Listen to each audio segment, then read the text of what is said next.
Hello and welcome to the short Vort on Parshas Terumah. Once again, we will focus on Shevii, despite the fact that most of this section, or all this section, is talking about the measurements of the courtyard for the Mishkan. Yet we have an interesting Gemara in Eruvin that connects to this part of the Sedra. So there was a Talmud Vatik, a distinguished Talmud of Rabbi Meir in Yavne, who said that he will be mitaher the sheret in mea v'chamishim ta'amim. I'm going to give 150 reasons why a sheret is really pure, why it's really tahar. And then Ravina responds and says, Ani adon vatarenu. He gives the explanation. He says, a kal v'chomer, dividing something from small to big, explanation that the greater from a lesser.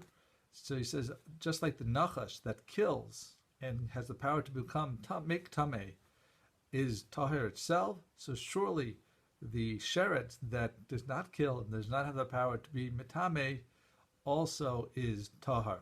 So we have several different questions from this. Firstly, if there was 150 reasons, why does not list any of the reasons? Why does not at least list a few of them? And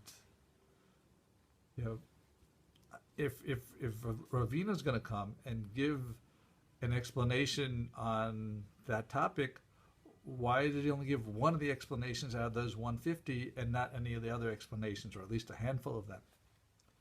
So the Vilna Gaon explains that many times we have that the great Talmidei Chachamim of the past would talk in riddles and talk in parables, and over time we lost the knowledge how to interpret many of these riddles.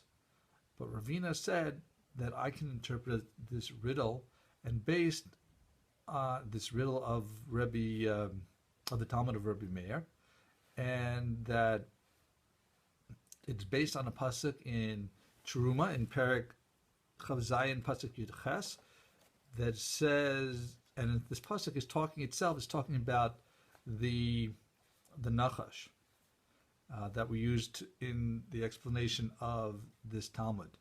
Because basically this Talmud, he really didn't mean to give 100 different explanations. What he wanted to say was that based on the words in our Chumash of Orach, the length was mea ama, the length of the walls here, and then the width was chamishim v'chamishim, was 50 by 50.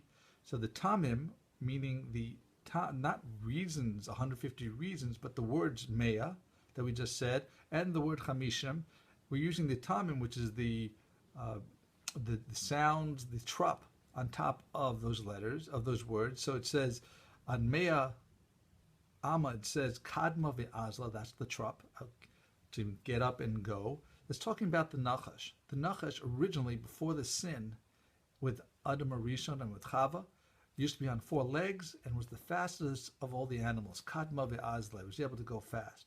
However, after the punishment because of the sin, the 4 legs were taken away and he had to go on his belly. So that's where it says on the word chamishim v'chamishim, the trup is munach ruvi'i, meaning to lie on its belly, and it's similar to the words archi v'rivi, which are mentioned in Tehillim Kuf Lamed Tes, chapter 139 of Tehillim, and from now on he was going to go on his belly. So that is what this answers our questions. That the Talmud didn't mean to say here's 150 reasons, but he meant literally the words mea, the words chamishim, and the tamim, the trup, is going to give an answer on how I could prove these 150 different ways. But it's not really 150 different ways. It's just this one way, dealing with the nachash as the kal v'chomer, the nachash from the time of Adam Arishon. So what we can take away from here is that many times we see some strange sounding expression by Talmud Chacham, a Tana from way back, And even though we don't understand it, there's really something deep that he means to say, and we just have to find out how. Hopefully, we'll find out soon with the Bias HaMikdash, and the Mishkan is the predecessor of the Mishkan. So thank you so much for listening. Have a wonderful week and a wonderful Shabbos.